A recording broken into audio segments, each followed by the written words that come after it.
Please welcome me and joining us now, Jamie MacLeod, Executive Chairman, Apex Foundation, and Executive Chairman of Apex Wealth Business, as well as Sir Nick Clegg.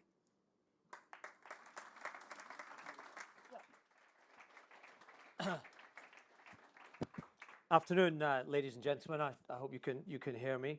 It's my pleasure to invite you here, Nick, someone whose career has crossed incredible spans of industry, politics, global tech companies. Served as Deputy Prime Minister of the United Kingdom, and then he moved from Westminster to Meta at a time, 2018, 2025. Do you remember the collisions, the chaos? Meta seemed to be bumping into everybody, whether it was society, regulation, free speech, privacy, geopolitics. We've got a great insight for everybody today, because you're going to see through a tech lens a view of where fintech is and where tokenization is, and all of the other bits that Nick now does in his day job, because he's a general partner spending his hard-earned earnings from Westminster. He's a general partner of Hiro Capital. They're at the front edge of tech in Europe. And if you like boutiques and you like investing in boutiques, I have no personal interest, but if you like that space, put Hiro Capital on your radar. So this session gives us a rare opportunity to ask you some questions about your time in Silicon Valley. But before we get into tech and the big public moments that people know you for, Nick, can we start with the person behind politics, the person behind all of those adventures that you've had in business? And people in this room do want to hear about Agentic AI, your specialist subject, but they also want to know much more about you. They want to know what shaped you, what's led to this point in your life. Can I ask you your 3 H's? Your hero, your hardest moment, and your highlight. Right. Hello, everybody. What a challenging way to start. Hero. Well, I suppose one hero. So I'm 59, soon alas to be 60, and so I'm of that generation. And I don't want to make any assumptions about the average age in this audience, but I suspect there are some people of a similar age bracket here. And I think for our generation, I'm sure many of you would agree, probably one of the most significant pivotal moments, certainly in my adult lifetime, was the collapse of the Berlin Wall in 1989, and the sort of lifting of the sort of sword of Damocles of as it at least felt at the time, the sort of permanent threat of Soviet nuclear attacks. This continent of ours, Europe, split right down the middle, and then suddenly half the continent, it was as if a huge door had been flung open. And I was very, at that sort of stage, so I was in my early 20s, I was very intrigued by the leaders of that movement, and their courage and their sort of moral clarity, Lech Walesa in Poland. And I suppose someone who did emerge as a bit of a hero for me at the time, and it's stayed with me ever since, was Václav Havel, the Czech poet and playwright who became the first democratic president of Czechoslovakia as it was then, before it split in two. And I for reasons I won't go into, I met him a couple of times, and it left a huge impression on me, because I spend a lot of my time in public life, and often people in public life are somewhat more disappointing in person than they are on the sort of telly or the newspaper. And he was almost exactly the reverse. He had this incredible quiet modesty and resolve, and he had this wonderful combination of being an artist, but also a politician, being a sort of moral leader, as well as being a kind of national leader. So he for me, and I think for people of my ilk, was quite a hero at the time. Thanks. And we have the benefit, people are not recording, but tell us your hardest moment. That's easy. I have 3 kids, 3 boys, and I'm sure, unfortunately, I'm sure this has befallen some of you, either directly or members of your family. One of my kids had cancer when he was 15 years old, and there are many parents in the room. You know what it's like. You just feel so utterly. I tell you the one enduring memory I have when Miriam and I learned that he's fine by the way now, and he went through a pretty brutal cycles of chemo and stuff, and he's now a strapping 6'7" football playing PhD student in quantum physics at Imperial. So there you go. All is well now. But I remember, and I think anyone feels this whose kids have been ill. I remember having this completely irrational but persistent physical wish to somehow take the disease off him and sort of do it myself rather than him. And I remember, and I've spoken to a lot of parents in the pediatric cancer ward up near Warren Street at the time, and that was a very common refrain from the parents. So that was certainly the hardest moment, certainly as a parent. Thanks for sharing that. Come on, highlight. I'm sorry, I'm going to be a bit boring and political here. I'm just immensely proud of whatever the controversies and the ups and downs of my political career, like all political career. I'm just immensely proud of what we did at a moment of, I think, real national peril back in 2010, when the country really was rocked right back on its heels after the 2008 financial crisis, which arguably did more damage to this country than any other country in the developed world, just partly because of the disproportionate role of financial services in our economy as in relation to the whole. And for the 5 years I was in government, one European government after the next was toppling, one after the other. There was no stability, and I think we didn't do everything perfectly, but I was just very proud of the fact that we assembled something which had never been done before. It's literally never been done before, to create a government of two parties rather than a single party government, which is the convention here. And then second, did a lot of difficult, and unpopular decisions to try and pull the economy back from the brink. And if I think about it now, it's extraordinary, given all the debate that's going on in this country a decade and a half later about where's growth. The last full year of the coalition government in 2014, the British economy was growing at close to 3%. A higher annual rate than the US, which would just be unthinkable now. And that wasn't a blip. I mean, basically from roughly the middle of 2012 till the Brexit vote, it really was starting to come out of that post-2008 trough. Okay, and I'm just very proud of that. I think we can say well done, Nick. All right. Do you want to clap as well, right? Okay, well done. 3% growth. Come on, let's have it. Right. Well, you asked. What we really want to know is those times in Silicon Valley, right? You leave Westminster, one of the oldest institutions in the world. You go into Silicon Valley, and I know we all wish we'd done a little bit of work in Silicon Valley at some point. You're straight in there. You go from there to there. Come on, give us some good secrets. Tell us about the social interactions, the ambition, the speed, what people were like. Well, I think the biggest change. There's obviously lots of obvious changes for those of you who've visited both places. The sort of Harry Potter hammer beam roof kind of antiquated feel of Westminster, a place which is sort of both encapsulates and is somewhat suffocated by the past. And then you go to Silicon Valley, which, like much of California, looks as if it was built last Tuesday, because it was, has no history at all. And so the differences are huge, not architecturally, but also just in your attitude towards time. Westminster is a very, very backward-looking place. Talks about the past all the time. And I mentioned Brexit. Whatever your views for or against, it's really a debate about the past. Whereas in Silicon Valley, the first thing I noticed was everyone was competing, somewhat hyperbolically and somewhat pompously, sometimes sure. But everyone was making claims about the future. So I went from a place where everyone was arguing about the past to a place where everyone's competing about the future, where you're physically and culturally facing the Pacific, not the Atlantic. And I suppose the biggest change I found was I came from a place, Westminster, which is a place of words. It's speeches, and it's how you persuade, cajole, and argue with people. It's all about argument. It's all about rhetoric and so on.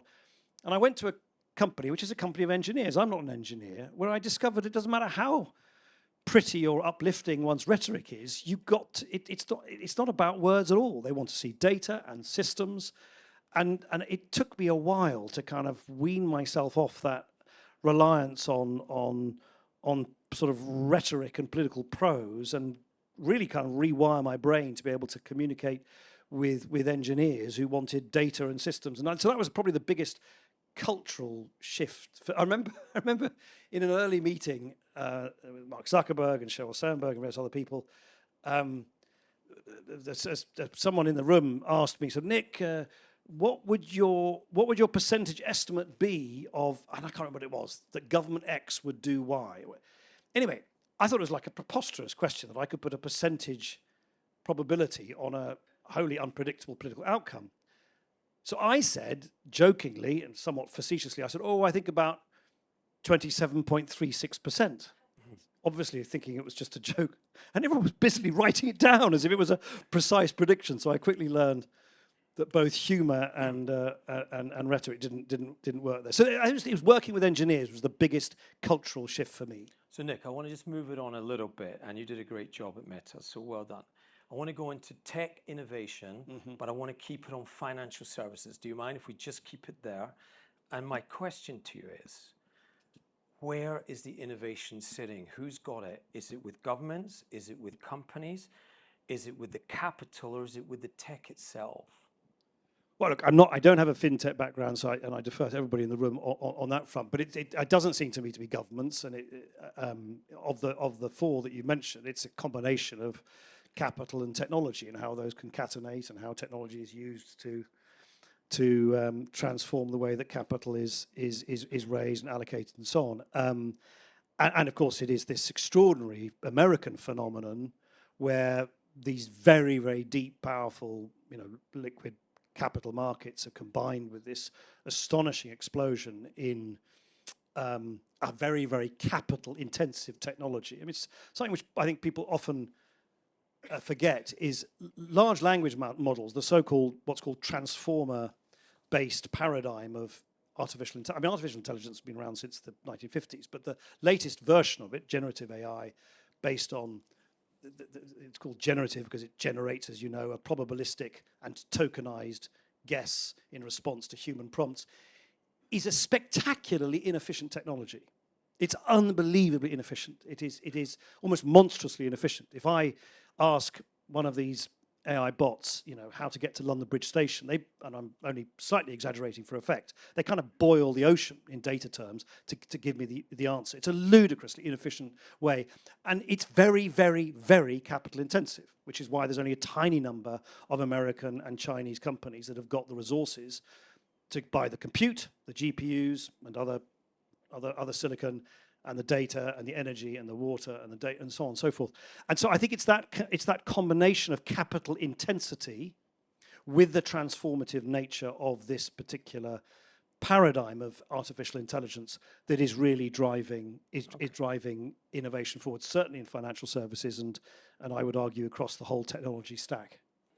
Through Hiro Capital, you're looking at technology not as a commentator, not as a policymaker. You're using your own dough, your hard-earned savings, to be in agentic AI through Hiro Capital.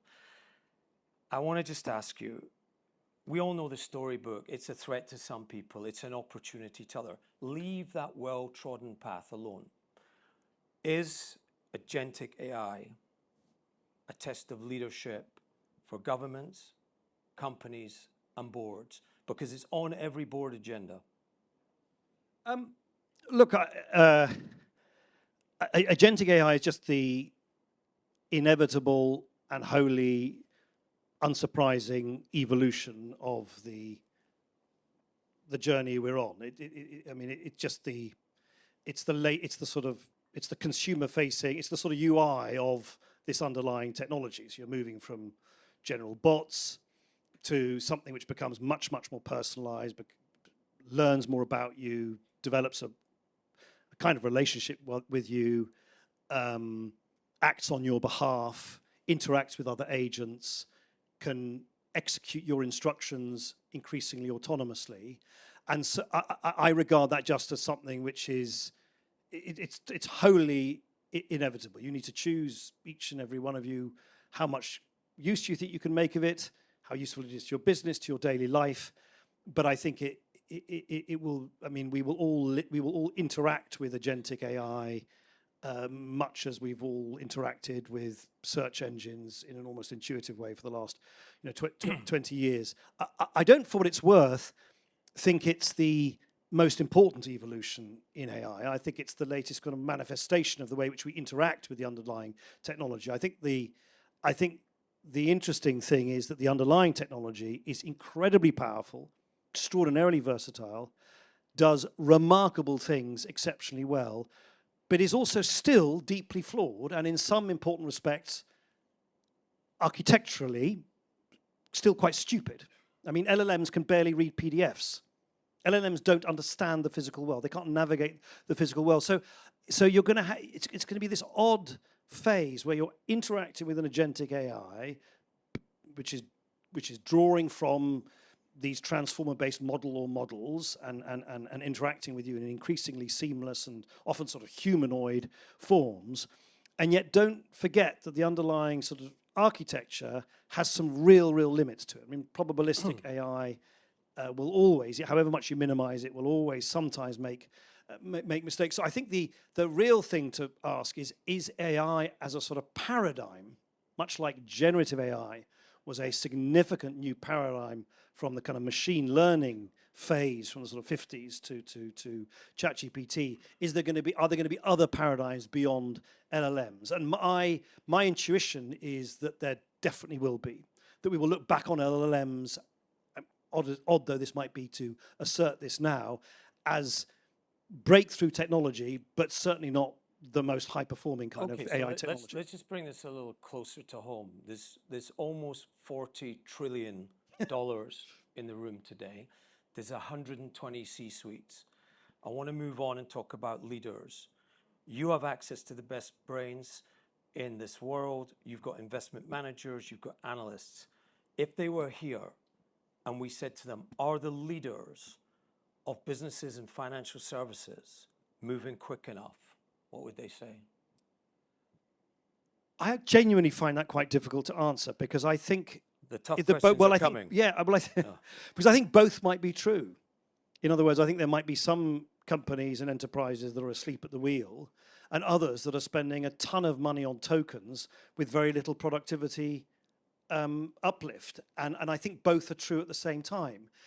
And I strongly suspect what you're going to get is a sort of interesting market correction where quite a lot of those people who in this financial year have spent a ton of money on, and particularly as, you know, particularly the new labs like Anthropic and OpenAI have shifted their pricing model from basically a subscription model to a kind of per token, you know, you pay as you consume model. These tokens are becoming very expensive, and of course there are inflationary pressures as well. If you look at the extraordinary inflation in prices from you know, the memory chips and so on. So I think there's going to be a really interesting question for boardrooms next year. Do you spend the same amount of money, or probably more, in using tokens in your workplace when you can't yet identify much of an upside? And I think some of them will say, well, we're going to wait this out for a couple of years.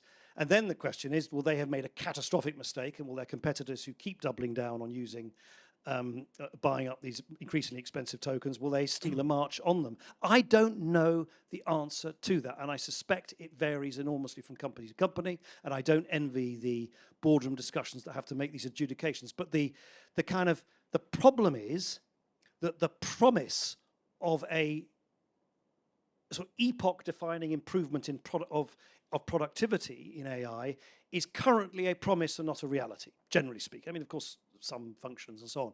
And if you look at the history of technology, there tends to be quite a time lag between the advent of the technology, its early adoption, and then its productivity uplift. Partly because the early adoption, what people do is they just bolt on the new technology to existing architectures rather than completely. So, you know, it's like when electricity came along, they just replaced steam power machines with electric machines, but nothing else was reconfigured. That the electricity-driven productivity benefits came later when they completely redesigned factories and so on. And I don't know where we're at in that journey. I personally find people who sort of say with absolute unblinking certainty that they know are clearly charlatans. No one. And by the way, the last people you should listen to on this are the tech bros. I always marvel at the way that people listen to Elon Musk on his views on the bloody labour market. What does he know? He's not a labour market economist. Larry Amadei and Mark Zuckerberg, they're not philosopher kings. They're technologists. They're extraordinary engineers. They're amazing business people. I know them well, and actually I saw Mark Zuckerberg again this weekend. They're extraordinary individuals.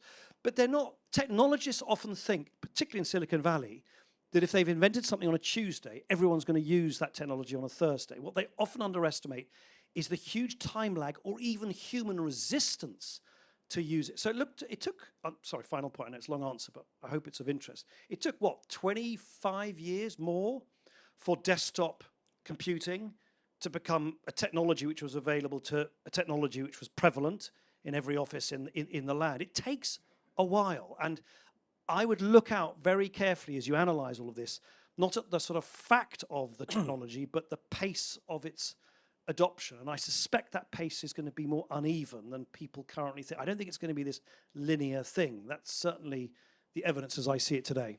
It was interesting, and it was a brilliant answer. You dodged the whole thing about leaders not moving quick enough, but we'll just put that to the side. But I'm going to just, before I hand over to the floor for one question, just rapid fire. Is agentic AI a risk issue? You only get yes or no. Yes or no? Of course it is. Okay, a people issue. Is it a people issue? Yes or no? Yes. A strategy issue. Yes to all the above, yeah. What else is it? It's a commercial issue. It's a HR issue. It's a cultural issue. But just think about the interaction of our kids with agentic AI.